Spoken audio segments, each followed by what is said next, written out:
Chapter 4. The Ford Family. 10 minutes afterwards, James Starr and Harry issued from the principal gallery. They were now standing in a glade, if we may use this word to designate a vast and dark excavation. The place, however, was not entirely deprived of daylight. A few rays straggled in through the opening of a deserted shaft. It was by means of this pipe that ventilation was established in the docket pit, owing to its lesser density. The warm air was drawn towards the yarrow shaft. Both air and light, therefore, penetrated in some measure into the glade.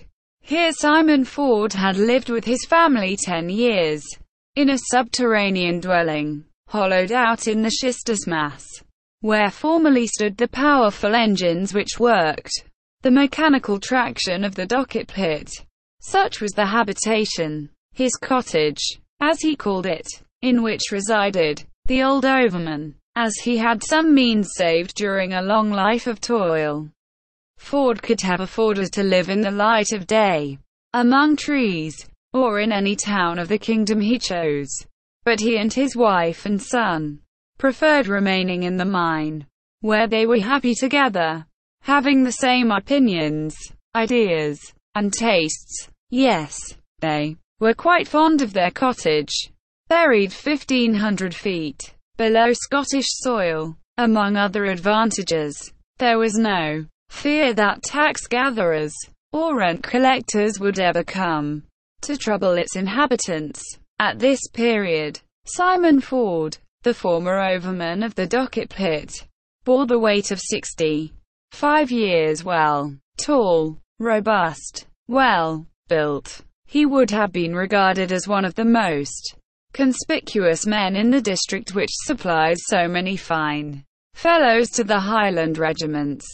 Simon Ford was descended from an old mining family, and his ancestors had worked the very first carboniferous seams opened in Scotland, without discussing whether or not the Greeks and Romans made use of coal, whether the Chinese worked coal mines before the Christian era, whether the French word for coal, huile, is really derived from the farrier Huilos, who lived in Belgium in the 12th century. We may affirm that the beds in Great Britain were the first ever regularly worked, so early as the 11th century. William the Conqueror divided the produce of the Newcastle bed among his companions in arms. At the end of the 13th century, a license for the mining of sea coal was granted by Henry III. Lastly, towards the end of the same century, mention is made of the Scotch and Welsh beds. It was about this time that Simon Ford's ancestors penetrated into the bowels of Caledonian earth, and lived there ever after.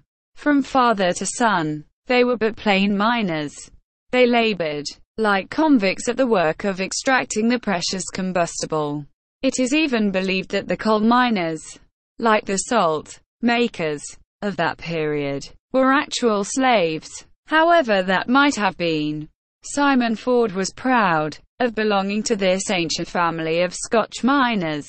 He had worked diligently in the same place where his ancestors had wielded the pick, the crowbar, and the mattock. At 30 he was overman of the docket pit, the most important in the Aberfoyle colliery. He was devoted to his trade. During long years he zealously performed his duty. His only grief had been to perceive the bed becoming impoverished, and to see the hour approaching when the seam would be exhausted. It was then he devoted himself to the search for new veins in all the Aberfoyle pits, which communicated underground, one with another. He had had the good luck to discover several during the last period of the working. His miner's instinct assisted him marvelously, and the engineer, James Starr, appreciated him highly. It might be said that he divined the course of seams in the depths of the coal mine, as a hydroscope reveals springs in the bowels of the earth. He was par excellence the type of a miner whose whole existence is indissolubly connected with that of his mine. He had lived there from his birth, and now that the works were abandoned, he wished to live there still. His son Harry foraged for the subterranean housekeeping. As for himself, during those 10 years he had not been 10 times above ground. Go up there, what is the good, he would say, and refused to leave his black domain. The place was remarkably healthy, subject to an equable temperature. The old overman endured neither the heat of summer nor the cold of winter. His family enjoyed good health. What more could he desire? But at heart he felt depressed. He missed the former animation, movement, and life in the well-worked pit. He was, however, supported by one fixed idea. No, no, the mine is not exhausted, he repeated, and that man would have given serious offense who could have ventured to express before Simon Ford any doubt that old Aberfoyle would one day revive. He had never given up the hope of discovering some new bed which would restore the mine to its past splendor. Yes, he would willingly, had it been necessary, have resumed the miner's pick, and with his still stout arms vigorously attacked the rock. He went through the dark galleries, sometimes alone, sometimes with his son, examining, searching for signs of coal, only to return each day, wearied, but not in despair, to the cottage. Madge, Simon's faithful companion, his good wife, to use the Scotch term, was a tall, strong, comely woman. Madge had no wish to leave the docket pit any more than had her husband. She shared all his hopes and regrets. She encouraged him, she urged him on, and talked to him in a way which cheered the heart of the old overman. Aberfoyle is only asleep, she would say. You are right about that, Simon. This is but a rest. It is not death. Madge, as well as the others, was perfectly satisfied to live independent of the outer world, and was the center of the happiness enjoyed by the little family in their dark cottage. The engineer was eagerly expected. Simon Ford was standing at his door, and as soon as Harry's lamp announced the arrival of his former viewer, he advanced to meet him. "Welcome, Mr. Starr," he exclaimed, his voice echoing under the roof of schist. "Welcome to the old overman's cottage. Though it is buried 1,500 feet under the earth, our house is not the less hospitable. And how are you, good Simon?" asked James Starr, grasping the hand which his host held out to him. "Very well, Mr. Starr. How could I be otherwise here, sheltered from the inclemencies of the weather? Your ladies who go to New Haven or Portobello in the summertime would do much better to pass a few months in the coal mine of Aberfoyle. They would run no risk here of catching a heavy cold, as they do in the damp streets of the old capital." "I'm not the man to contradict you, Simon," answered James Starr, glad to find the old man just as he used to be. "Indeed, I wonder why I do not change my home in the Canongate for a cottage near you." "And why not, Mr. Starr? I know one of your old miners who would be truly pleased to have only a partition wall between you and him." "And how is Madge?" asked the engineer. "The good wife is in better health than I am, if that's possible," replied Ford, "and it will be a pleasure to her to see you at her table.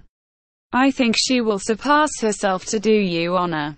"We shall see that, Simon, we shall see that," said the engineer, to whom the announcement of a good breakfast could not be indifferent after his long walk. "Are you hungry, Mr. Starr?" "Ravenously hungry. My journey has given me an appetite. I came through horrible weather."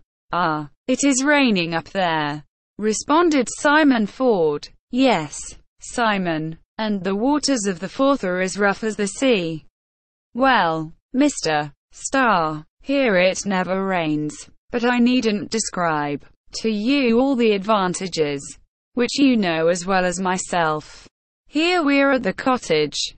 That is the chief thing. And I again say you are welcome, sir. Simon Ford, followed by Harry, ushered their guest into the dwelling.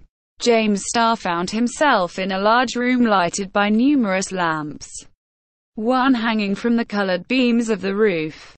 The soup is ready, wife, said Ford, and it mustn't be kept waiting any more than Mr. Starr. He is as hungry as a miner, and he shall see that our boy doesn't let us want for anything in the cottage.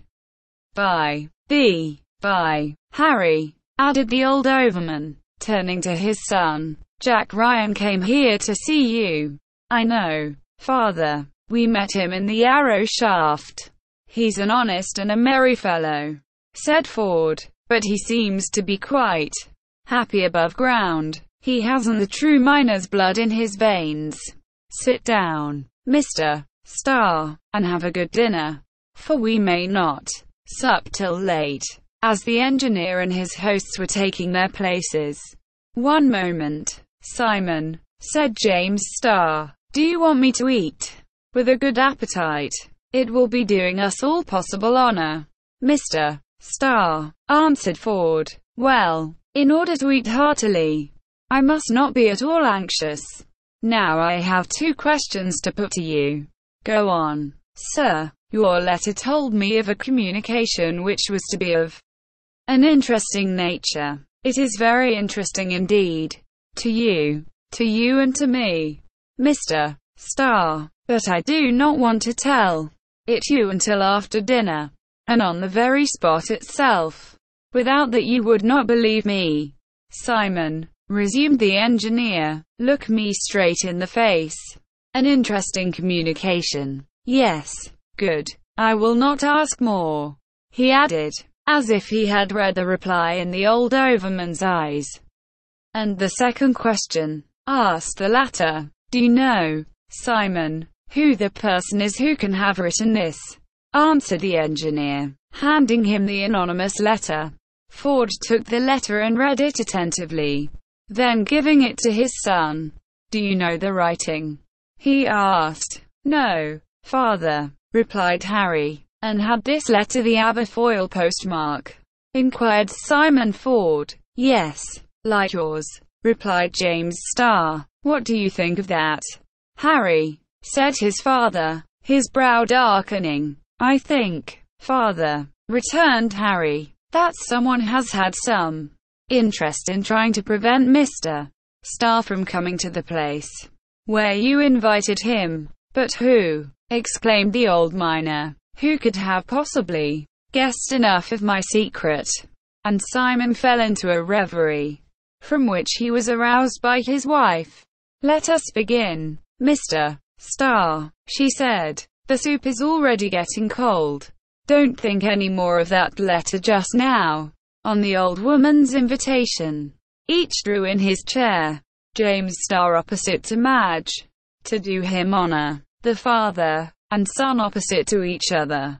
It was a good Scotch dinner. First they ate hotchpotch, soup with the meat swimming in capital broth. As old Simon said, his wife knew no rival in the art of preparing hotchpotch. It was the same with their cock-eye leekie, a cock stewed with leeks, which merited high praise.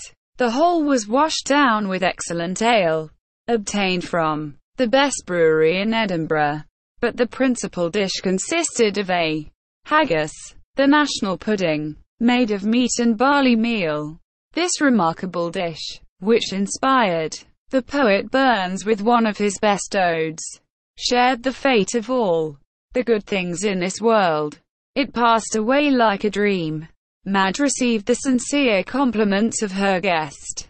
The dinner ended with cheese and oatcake, accompanied by a few small glasses of Usquebor, capital whiskey, 25 years old, just Harry's age.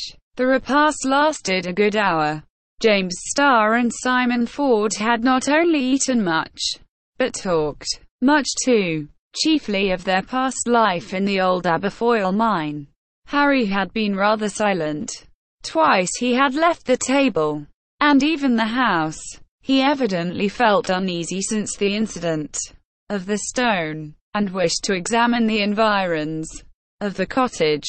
The anonymous letter had not contributed to reassure him. Whilst he was absent, the engineer observed to Ford and his wife, "That's a fine lad you have there, my friends." "Yes, Mr. Starr, he is a good and affectionate son," replied the old overman earnestly.